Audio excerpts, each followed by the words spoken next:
Maraming salamat, Ginoong Pangulo at mga mahal kong kasamahan sa Senado, pati na rin ang mga mahal kong barangay kapitan, mga kagawad at mga SK na online, Zoom at iba pa.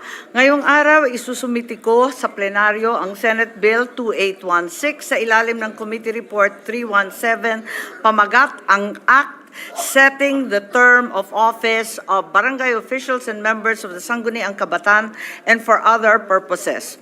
Bago ang lahat, aaminin kong malapit talaga sa puso ko ang barangay. Kita naman ninyo, suot ko pa ang dati kong t-shirt. Dito kasi nagsimula ang pag-ibig ko sa serbisyo publiko na sa halos 5 dekada, parang forever na ata talaga. Nung ako ang National Chairman ng Kabataang Barangay, nakita ko ang sakripisyo ng ating mga opisyal sa mga purok, sa sitio, sa barangay. Sila ang tunay na mga bayani natin sa ating pamahalaan, mga kapitan, kagawad, kabataan na walang sawang nagtatrabaho araw-gabi kahit kulang ang suporta at pondo. Sa totoo lang, sa dinami-dami ng ating mga pinapasang batas, halos lahat bumabagsak sa barangay para sa implementasyon. Sila na ang nagpapatupad ng national programs. Sila pa rin ang abala sa mga lokal na responsibilidad. Sobra na sa trabaho pero kulang sa pondo.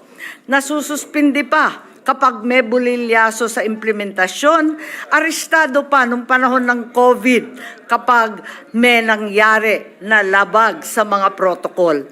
Samantalang malaki ang bahagi ng budget para sa kanila, sana nasusunog lang naman itong budget sa dami at sa dalas ng eleksyon. In the immortal words of the great American President, Thomas Jefferson, municipal corporations are small republics from which the great one derives its strength. Ito na po ang barangay, a small republic indeed. As a way to strengthen local government units, local autonomy is ensured by Section 25, Article 2 of the Constitution. However, it's often taken for granted that the barangay, the basic political subdivision in the country, is also a local government unit, much like the cities, municipalities, and provinces. Among LGUs, the barangays and its officials are often deprived of the opportunity to exercise adequate discretion in policy matters because of the duties and responsibilities passed on to them by both the national government and the bigger LGUs. So much of their time and energy is devoted to these tasks that they are not able to effectively exercise many of their core functions, nor hardly to even initiate their own barangay programs and projects. Much has changed since my days in the barangay. For today, barangay officials are given so many more duties, such as Republic Act 9003, Ecological Waste Management, Republic Act 10121, or the Philippine Disaster Risk Reduction and Management Act, RA 9710, or Magna Carta of Women, RA 9262, or Anti-Violence Against Women and Their Children, to name a few. In addition, the DILG requires barangay officials to participate in a plethora of programs such as the Community Gardens Program, weekly cleanup, road clearing operations, various information campaigns, implementation of anti-illegal drugs program, the Talipapa program. The list is endless. These responsibilities are on top of duties and functions prescribed by the local government code, which includes the administration of the Katarungan Pambarangay, Lupon Tagapamayapa, the organization of emergency groups, and the general supervision over the SK, among many, many more. For their part, the Sangguniang Kabataan officials are also burdened with responsibilities such as consulting and coordinating with all youth organizations. They are given the duty of coordinating with national government agencies for the implementation of youth development projects.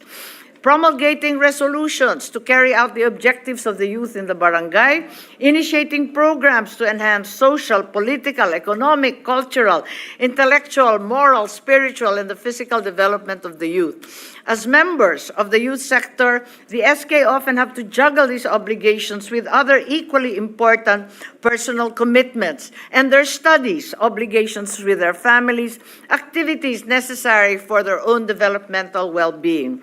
Furthermore, all elected barangay officials and SK are required to undergo and attend numerous trainings and seminars, adding to the complexity of their already challenging responsibilities.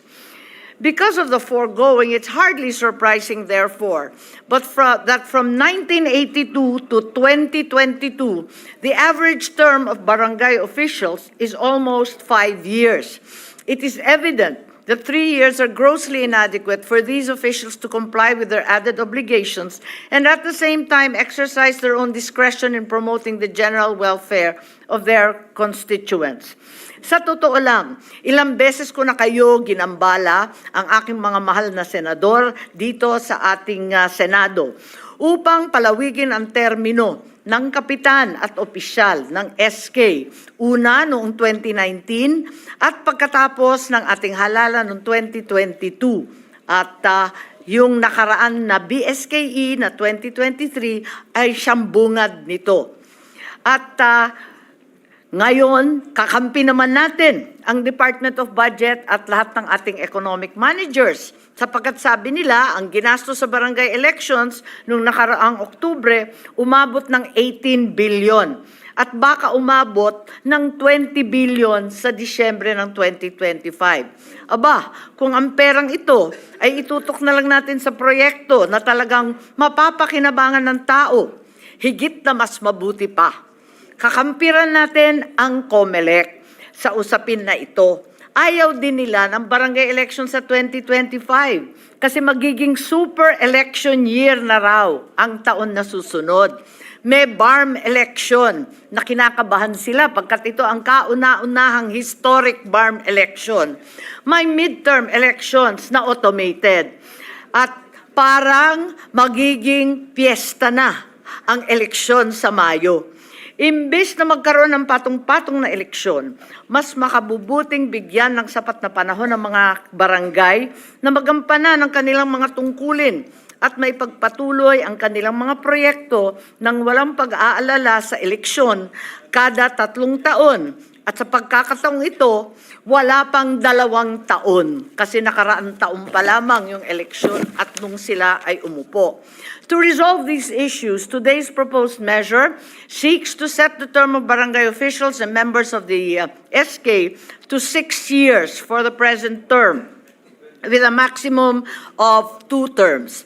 Under the bill, the next regular barangay and SK election will be on the second Monday of May 2029 and every 6 years thereafter, and with a longer fixed term. The barangay officials and members of the SK will deepen their understanding of both national and local issues, as well as implement their own medium and long-term initiatives at the barangay level. In addition, setting the term of barangay officials and members of the SK will assure us that finally the barangay and SK elections will never coincide with the national and local elections, thus ensuring a more focused and effective governance cycle, while at the same time allowing COMELEC to have adequate time to ensure peaceful and orderly elections.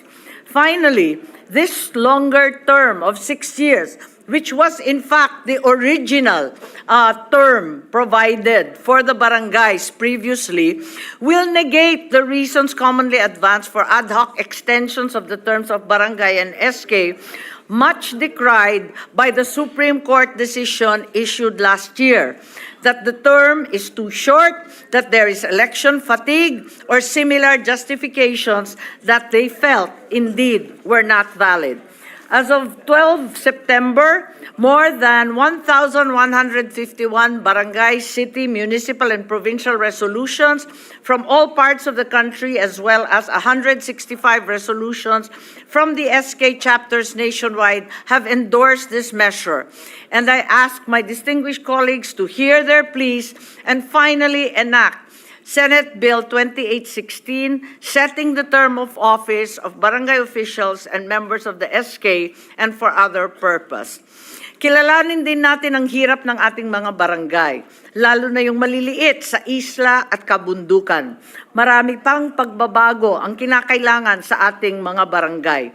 Tama lang nabigyan sila ng dagdag na honorarium upang maibsan ang bigat ng kanilang trabaho.